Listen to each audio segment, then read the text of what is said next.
What's up, everybody? Doug here. So, if you're listening to this, you've probably noticed that the episode did not come out on a Monday or Tuesday like we usually do. And the reason for that is that next week is going to be our big Halloween episode. So that is already next week's show is already accounted for. So I couldn't put out a review in that time slot. And then also we have a game that is under review embargo until October 25th, which is Wednesday. So we're just pushing back the release date. And this episode is going to be a little different because it's just a bunch of different, well, a bunch. Let's see. There's probably, after the review embargo is added, it's probably going to be me reviewing like 3 or 4 games that we got codes for. Uh, so yeah, in this little segment here, I'm going to talk about the shortest game review I have because I'm on my way to class right now, and then I'm going to record some more later. That's neither here nor there. Uh, but it was the first non-PC game code that we've gotten here at the Night Ride Home podcast, and it was for a game called Life of Delta. Um, this game it was a PS5 code, which it kind of worked out because Spider-Man 2 is coming out, so I wanted to get the PS5 dusted off, and I got everything going. I got the system updates downloaded and all that fun stuff, and I started up Life of Delta, and it was one of those things where a lot of times when I review games, especially PC games, sometimes they don't have controller support. Like there's what's the game I'm thinking of? The Bloodline, which you're gonna hear the review later on, did not have native controller support. There were community layouts, but some games just don't have controller support.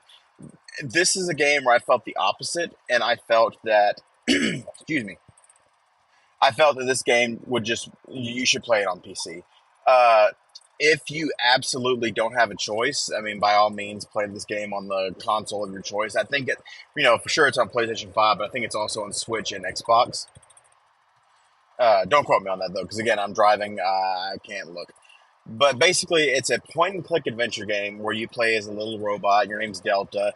You're in the post apocalyptic world where basically war has destroyed all the humans, and all that's left are robots and these lizards that look like humans but aren't humans. You know what I mean? And basically, your friend leaves, and you've got to track him down.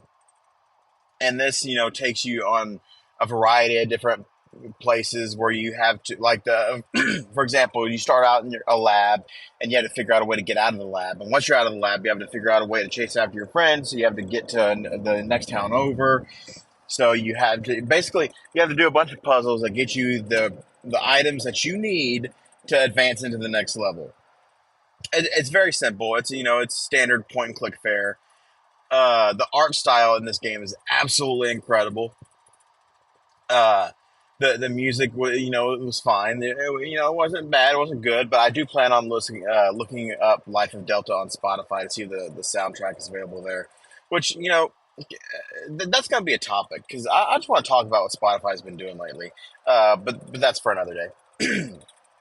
uh, Performance wise, it was on PlayStation 5, so obviously this game, it ran really well. The Everything about this game, from the characters and the art style, all that stuff is great. You should, if you like unique art styles, this is a game for you. You should definitely play it. The problems for this game are just because it is not suited for a controller. I'm sorry. Some people might disagree, and they might be able to pick this game up on controller and just make it sing. But a lot of the mini games that you need to do in order to progress the story, get items to progress the story, you need precise input. You need to scroll over and click X on things. And a lot of times, it was hard to get the cursor to be exactly where I needed to be. And sometimes I'd, press X and the game just wouldn't register it. Uh, but that's really the only problem this game has. The mini games and the puzzles that you do throughout the game are absolutely incredible. And as a whole, minus the control issue, This game is fantastic. If you want a more in-depth look into what I think about the game, you can go over to our WordPress page and check it out there. There's a full written review. And there's also written reviews available for all the games that I'm going to talk about on this week's episode. I'm trying to think of if I've got anything else to say. Just a few little things of housekeeping before I turn over to the next review. I've got another show December 1st and 2nd at La Berge in the L Bar. Come on out, you guys. And that's all for now. Be sure to share the episode and subscribe. See you later. What's up, everybody? Doug here. And for the first time in a while, we are doing an episode of the Night Ride Home podcast when it's actually nighttime outside. Because this is kind of a. It's just me. It's just me. And I don't really think I'm going to have time tomorrow to do it. So I just figured I'd do it now. And honestly, I usually like listening to like horror podcasts and stuff like that when it's nighttime when I'm on my ride home, which is why I don't usually do these. But you know what? We're just going to do it. And today, when this recording comes out, I don't know if I will have more than another segment attached to this, but we're just gonna go with it. This is going to be the audio version of our review for the Bloodline, which is an early. Review is a strong word for what this is going to be because this game is still in early access. So I guess you'd call it a preview. Now, I'm not sure if this is true, but I've heard that this is made by one guy, and he has been, making this game on his own. And real quick, so there's a new Whataburger here in Sulphur, and the line is so ridiculous. If you're in that line, shame on you, because you could be making better decisions. Back to the Bloodline. Yeah, it's an open world RPG. The description says that he was inspired by Mountain Blade, which was a game. I don't know if you remember the NVIDIA G. It was an NVIDIA device, but it was like an Xbox 360 controller, and like it had like a little clamshell that you flip up, and it was a screen. And I played that game a little bit on there, but I never really played a lot of it because the main crux of that device was that you could stream your games to it, and it was way ahead of its time, honestly. But I keep getting distracted. See, this is what happens when Leo's not here. When I just do things by myself and I'm on my drive home, and uh, before I went to my class today, I had a 32-ounce tumbler of coffee, and then I drank an energy drink right after that. And Leo's not here to rein me in, so I'm going. But anyway, the Bloodline. So I got the code for this game, right? And I'm not gonna lie. At first, when I first started playing, before I really got its teeth into me, I was texting Leo, and I was like, I don't know if I think this might be my first negative review because I literally have no idea what I'm doing, and it took me to really like sit down and buy into what this game is trying to feed me, right? This game is not going to hold your hand. I don't know if it's going like it maybe if better onboarding for new players is going to be a part of the development process. But like right now, you start the game and it's basically like, hey, this is your keep. There's some quests over there. Do you, boo? And you start doing these quests, and some of them are, pretty self-explanatory and easy. Like there's one where it's like, hey, go outside the keep and kill these goblins. And you're like, well, what do I do? How do I kill these goblins? And they're like, well, you just pick a weapon and go. And you get your weapon and you go. And it's got a waypoint that, shows you where the goblins are, stuff like that. But it's when you get to some of the other quests, like there's a quest where you have to mine for copper ore, and there are quests where you need to build a bakery or something like that, and you need to get the necessary materials. The game does not tell you where to go for these materials. They give you like a very broad idea. Like, it'd be like, just go outside the keep and you'll find it. Well, when you get outside the keep, there's a massive map. Google is your friend here. I watched a couple of YouTube videos and, did a little Googling around, and that's where I found, like the wheat, for example. I'm driving right at the second. I can't remember it's like Millhaven maybe, but there's like a town where you can go to and you can harvest wheat there. Just a certain amount. You can't just like get an infinite amount. So I'm assuming you just got to go harvest the wheat and then come back later. But it's stuff like that kind of hampered the experience for me for a little bit because obviously I didn't know what I was doing, and it kind of made me want to just put the game down and walk away. But once I found out those things started to open up a little bit more. Uh, Combat is where this game really excels for me because you have a level up system that's kind of similar to Skyrim, where once you level up, you get attribute points where you can put it into health, magic, mana, or stamina, and then you can unlock skills like an MMO. So you basically there's a lot of skill trees, guys. Let me just tell you right now, there's a lot of skill trees. There's uh, you can put it into skills for like your sword or something like that, or you can go into like spell casting. Like for my particular character, I had sword abilities, and I also started to invest in necromancy a little bit. And let me tell you, that was a lot of fun.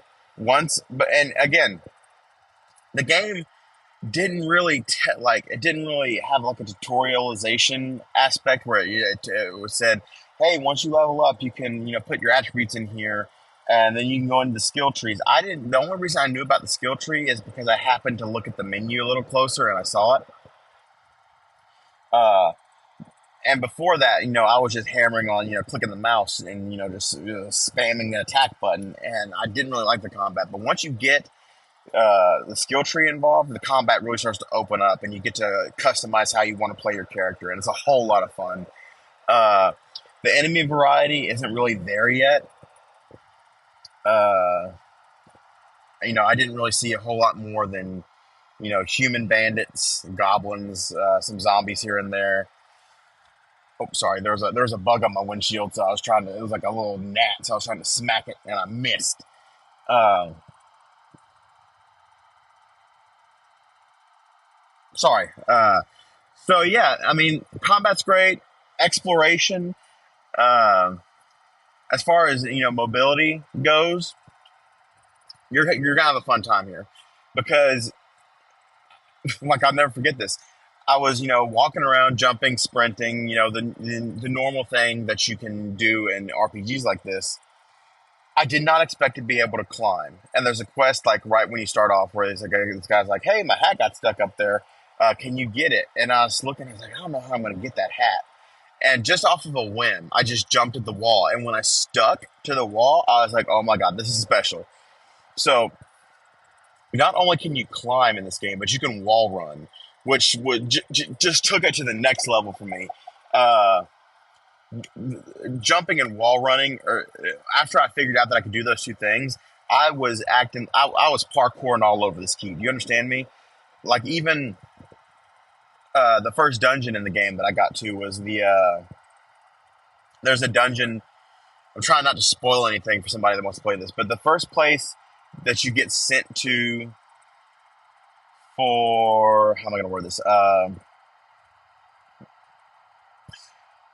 After you get the weapon, that guy that gives you the weapon, he sends you to the first like main dungeon of the game.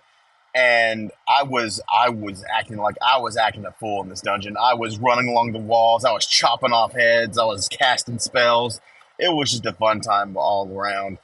Um, you can loot things. And as you're going through the dungeon, you can open up crates and you get a bunch of loot.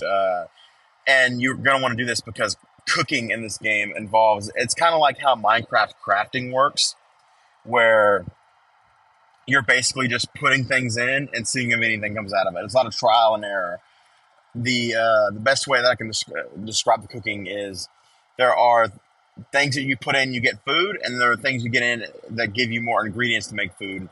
Like if you put in a bunch of vegetables, you'll get soup, right? But if you want to make bread, you have to put wheat in to make flour. And once you make enough flour, you can put the flour in, and that makes the bread. Stuff like that. It's really cool. It's really intuitive. The fishing system, I'm trying to think of like a good game to reference to let you know kind of what it's like. It's kind of like a timing system where, kind of like Stardew Valley, but not really, because in Stardew Valley, you're waiting for the little bar and the fish to align, and you have to keep it, level like that. But this time you've got the little bar sliding back and forth, and you have to hit it when it's in the green, and that's how you reel in the fish. And mining works in a similar way, where as you're mining, you gotta hit the button. You have to time it just right, and then you get like some bonus experience points if you do that. And mining is very important because you need to mine stone to construct more buildings for your keep. You get copper ore, iron ore, all stuff that you can use to build buildings.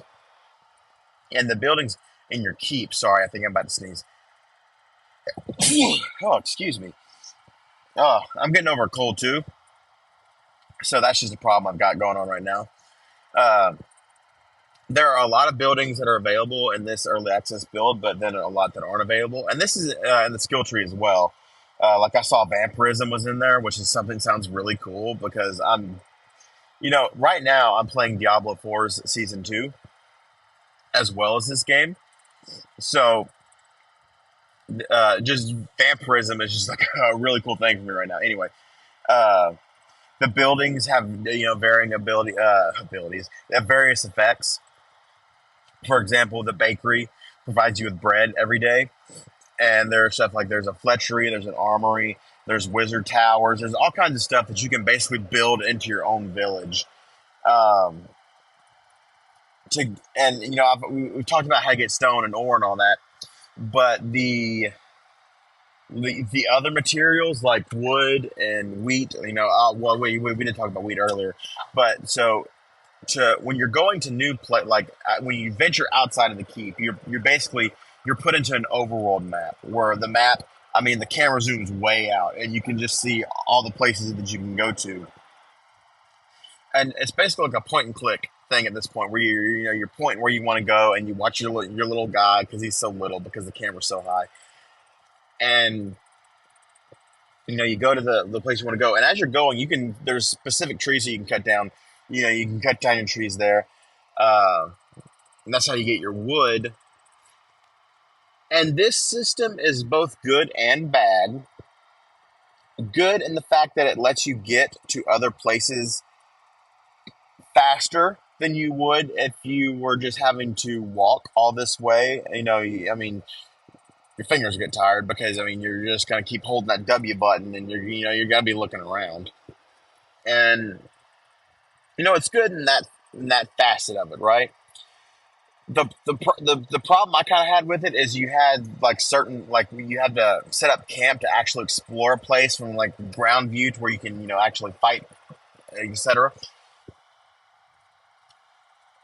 I wish that you could pick where you set your camp instead of having a designated spot to set your camp, because I did not know that the first dungeon was a part of that campable area. So I went and explored, and then I said, oh, okay, so I need to go right there. So I went back out to the map, and then I walked over to where that place was on the map, and I set up camp there and took me back to the original spot. That's the only real issue I have with that system. Graphically, this game is kind of like the word I'm looking for. It's like an homage to like retro style graphics. It's kind of like how what's that new game? BattleBit Remastered. Kind of like that kind of art style, like a new age retro look. Performance wise, I just got a new PC in our office that ran this game like a dream. I will say that when you start out, sometimes it didn't do it the first time I played the game, but the second time I played the game, it was in, I think, windowed full screen or something like that. You want to switch that over to full screen ASAP, because what's going to happen is your screen's going to keep cutting out. So you definitely want to make sure that you are in like full screen mode. You just want to make sure you got that going on. As far as Steam Deck goes, I didn't really get a chance to test it out that much. I will say the default settings weren't running too great, but I wouldn't be worried. Again, this is an early access build. Controller support wasn't in here as well, but I mean, there are plenty of Steam profiles you can look through, and I'm sure that they work fine. And again, early access build, I'm sure this game is going to get optimized as it goes along, and I'm sure everybody wants their game on the Steam Deck because once you get that Steam Deck verified badge, everybody's going to flock to it. The Steam Deck is it's not just a good thing for Valve because they're selling these things like hotcakes, but it is a good thing for developers because I can tell you one thing: I have spent way more money on Steam on way more games since I got the Steam Deck because it's got that portability factor, and they're not charging people arms and legs like Nintendo's doing with their Switch. Uh, but yeah, so if you're going to play this game for now, I would say stick to a PC, but you can probably tinker a little bit and get it running on the Steam Deck. Uh, I just didn't test it out that much, if that makes sense. I'm trying to think if there's anything that I've forgotten to talk about here. We talked about comment. We've talked about combat. We've talked about traversing the open world. We've talked about the soundtrack. It's fine.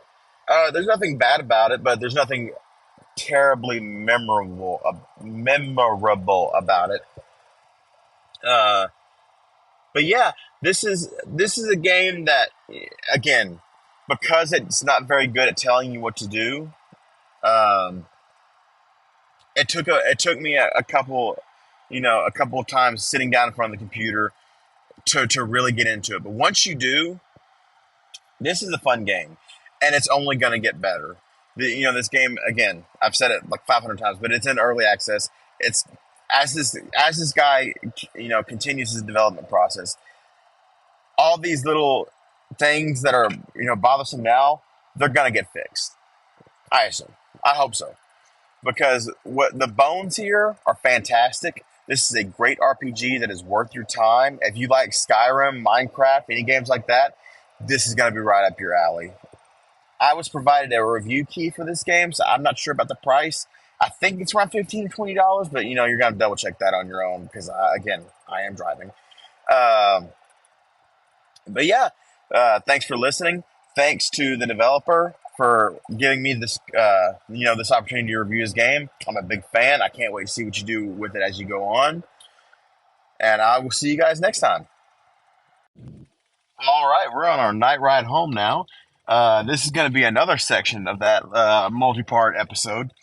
And this time we're going to be talking about Alaskan Road Truckers. Uh, so this game, it's kind of like a double-edged sword, right? Because on one hand, it got me into driving sims. I've always seen on the since I got a Steam Deck, I should say.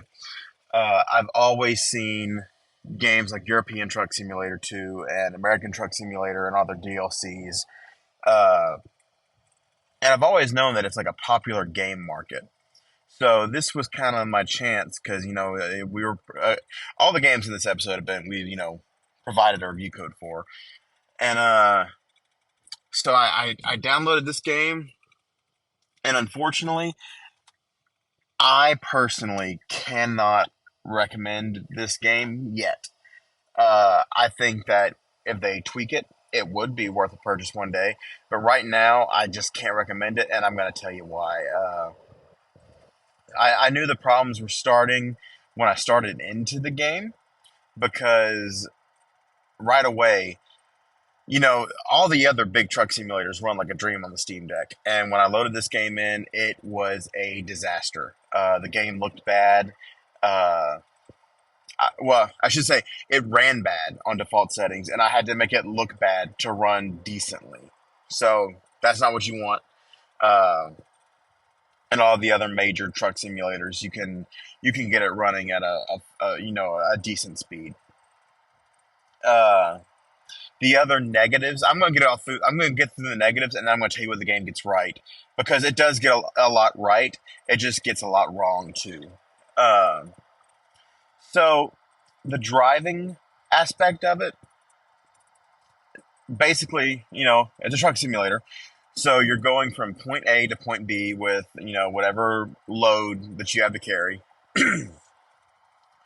The It doesn't, like with other trucking simulators, you accept a job, you're already ready to go, you just got to get on the road. On this one, you actually you get in your truck, you accept your job, and then you go over and you back up, you hook onto the trailer, you attach the hoses, all that fun stuff. It's actually kind of cool. It's a decent decent. It's a good idea. Uh, I wish there was an option to choose whether you do that all that or not, because sometimes I really do wish that I could have, just hopped out of the truck. No, hopped into the truck and pushed a button and everything was done for me. I wish there was that option. But it is cool that it is there. Uh, then you get on the road, and being on the road is exactly, how a trucking sim should be. You're driving, you're going through, all these areas. It's nice. There are elements where, excuse me. Yeah, I'm getting kind of over a cold still, so just bear with me. And I don't have a drink. That's great. Um, you have to make sure you have gas. You have to make sure that you have, food and drinks for your journey. You have to make sure you keep your character rested. So it's got elements of keeping your character taken care of, which is a nice touch. I really do like that. It adds, feeling to the world. And to rest, you can, there are hotels you can stay at, but I never really stayed at the hotels. I usually just, pulled over at a gas station somewhere and I would fill up my truck. I'd get supplies for the road, and then I would park off somewhere, and I would just take a nap in the back of the cab. And that always got me the results that I needed. So I never felt like I was doing myself a disservice by not going to the hotels. And like I said, the aspect of buying food and drinks, I really like that. That's really smart. It's clever. I love it. Um, Getting gas, just a little suggestion I would have on how they could make that better. Because right now, what you do is you literally you park in front of the pump and you select how many gallons you want and go from there. I wish they would just make it to where I could just say fill it up, but that's not an option for some reason. Uh, like I said, just a minor gripe there. But the main gripes that I have with the game were the performance, obviously, uh, but also the main issue I have with the game are the some of the driving mechanics. First off, the other drivers on the road, they are the dumbest AI that I have seen in a driving game. They go at least 20 miles under the speed limit at all times. They constantly run into me, but for some reason I have to pay the fine. And even when it is my fault, sometimes the fines feel like they don't really match. Like I can barely hit somebody and get the same amount of a fine that I get for, like for example, I was driving and I barely hit somebody and I got hit with like a 500 something dollar fine. And then like an hour later, I really wasn't paying attention. And I T-boned a guy as I went through an intersection. Got the same amount of fine. I feel like I should at least get a bigger fine for that. Um, Other than that, I do feel like the truck could handle a lot better. And I, again, these are all things that I feel can be fixed. All of these mechanics that I have problems with can be fixed. It's just if the developer actually takes the time to do that.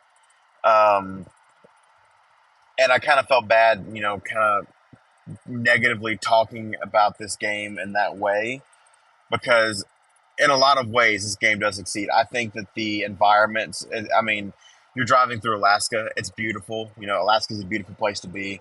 You're driving through all these lush sceneries and all that. Uh, it's just really a shame that the performance, the game is so poorly optimized, uh, and that there are just a lot of things in the driving that need to be tuned up a little bit. Also, while I'm thinking about it, there are more of the non-driving simulator parts of it where you have a headquarters where you can accept jobs from there And you can also, as you get more money, you can upgrade your headquarters by building on additions to it, and also, purchasing new trucks, stuff like that. The problem I have with that though is that there's not a fast travel option, which I feel like is a huge missed opportunity.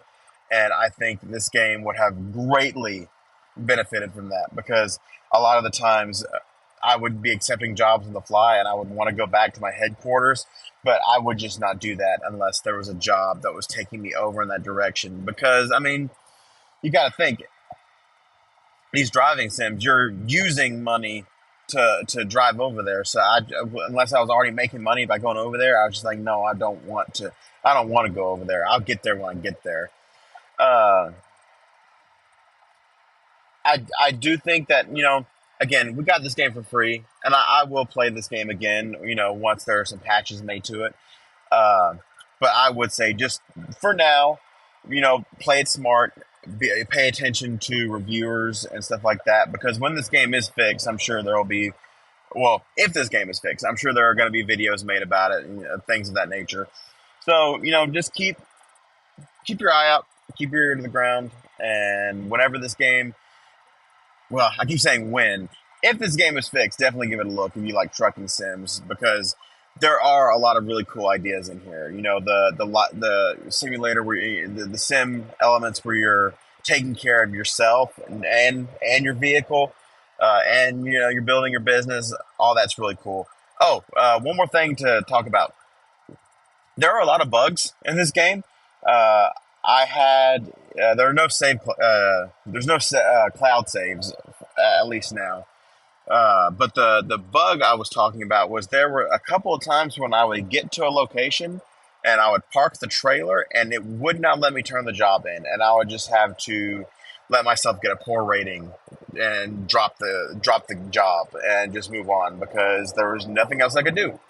Uh, but yeah, what it comes down to is this game was not. I don't think this game was ready to be released. I think they needed to keep it in the development pipeline a little bit longer. Fine tune the performance aspect of it. Just fine tune in general. But yeah, if you if if you hear all these things, I will say that on a normal PC it ran fine, but I still had a myriad of technical issues even on a brand new gaming PC. So that's just all things you need to take into account before you jump into this game. Again, I would recommend that you wait to see if this game gets patched. The developer takes time to tweak it. Uh, but that's all for this review, and the way that I'm doing the mental gymnastics in my head. What is coming next after this little segment here is going to be our embargoed review. So stay tuned for that. What's up, everybody? This is Doug here with the Night Ride Home podcast, and this is actually our first game that we've gotten a review code for, where we have finished our review before the review embargo lifted, which basically means we got the code early enough to really dive into the game and take a look at it. It's also our first Nintendo Switch code.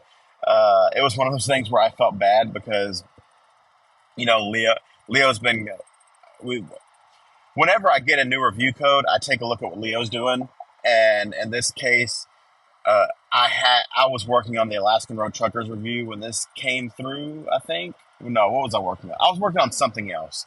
Life of Delta. That's what I was working on. That review. Um, I was finishing that up, but I saw that we had a review code come in. And I was like, okay, I'm just gonna send this one over to Leo, and then I saw it was a Switch code, so I had to helm this one up, and the game is called Kickback Slug.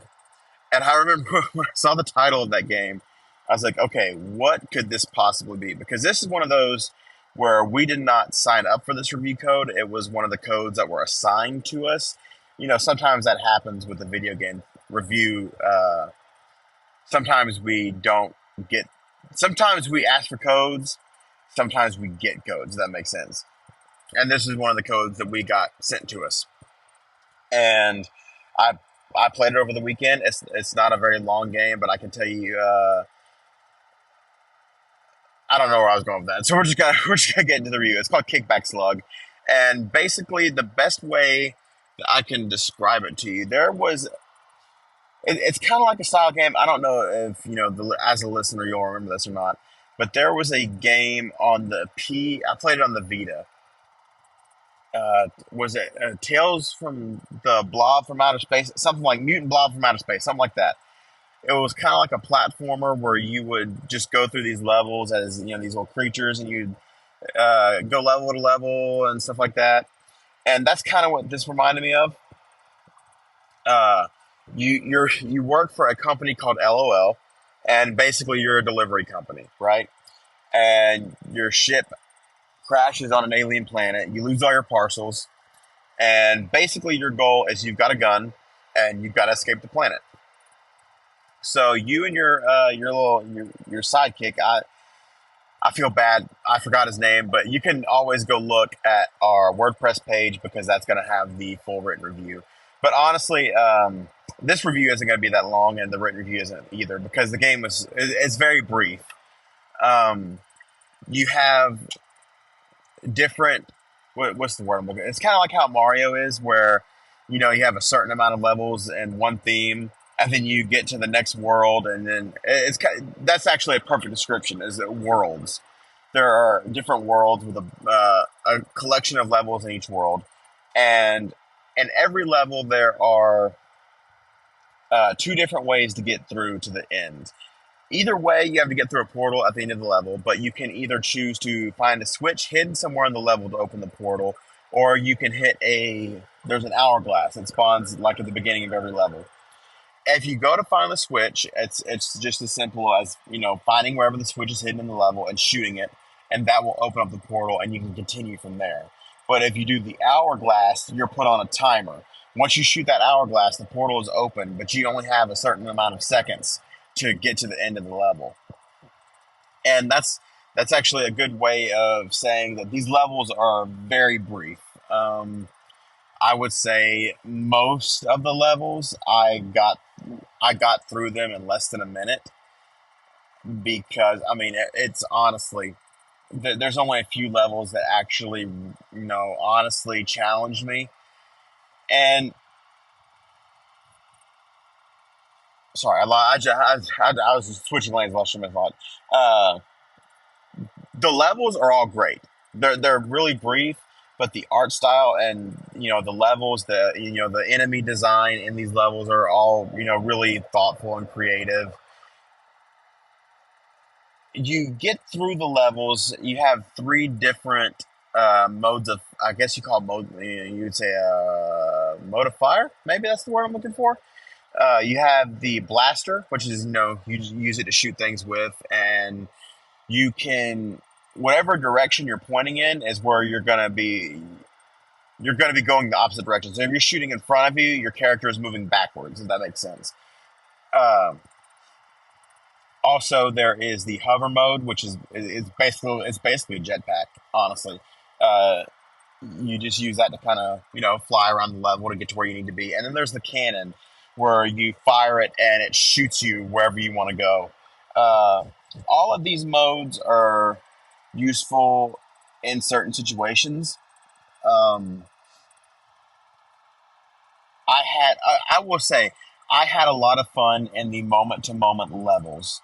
The game is really good in that aspect, but the problem lies in the boss battles in this game. Oh, and I should also say before we get to the boss battles, the every level has a parcel that you can find, and that's you kind of want to do that. You want to get the parcels, but they are optional.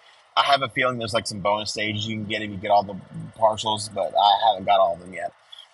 Um, the problem in this game lies in the boss battles, and these boss battles are legitimately just bad. And I hate saying that because I hate being negative in game reviews. I really do. But when I have a problem with the game, I try to give constructive criticism instead of just chopping it down. But these boss fights really just need to be either heavily tinkered or taken out completely because they are. I think they're a good idea, but in execution, they just fall completely flat. I've this is the and again, I hate to say this, but this is the first time that a game mechanic just has completely turned me off of the game. Because in every other aspect, I think Kickback Slug is a decent game. I think that the art style is great. It looks great on the Switch OLED. It performs great. Uh, I think in the normal levels, everything is fantastic. Like, well, it's good. It's a good game. But when you get to the boss fights, the game I'm trying to think of well, first off, the boss fights don't feel very inspired. There's nothing that you haven't seen before in these boss fights. Um, and the main issue of it is there's, it doesn't feel like any level of skill is going to help you get through these boss fights. Because I remember when I got to the first boss, I thought that I was just bad at the game, maybe because what ends up having to happen is you have to cheese. I had to cheese the first boss fight. Basically, I was trying to dodge all of its attacks while also, and that's the thing, you're having to dodge while also trying to line up your shots because your gun is your method of movement. So while you're dodging, you're also not able to shoot while you're dodging, if that makes sense. The I think the point that it cemented in my head that I was not going to have fun with the boss fight, it was planted in the first boss fight, and that grew into a whole tree in the second one. And by the third boss fight, I was convinced that these weren't going to be very good, and I was never proven wrong. Uh, there there is legitimately a mechanic in the second boss fight that if there is a way to dodge it, the game it does not tell you.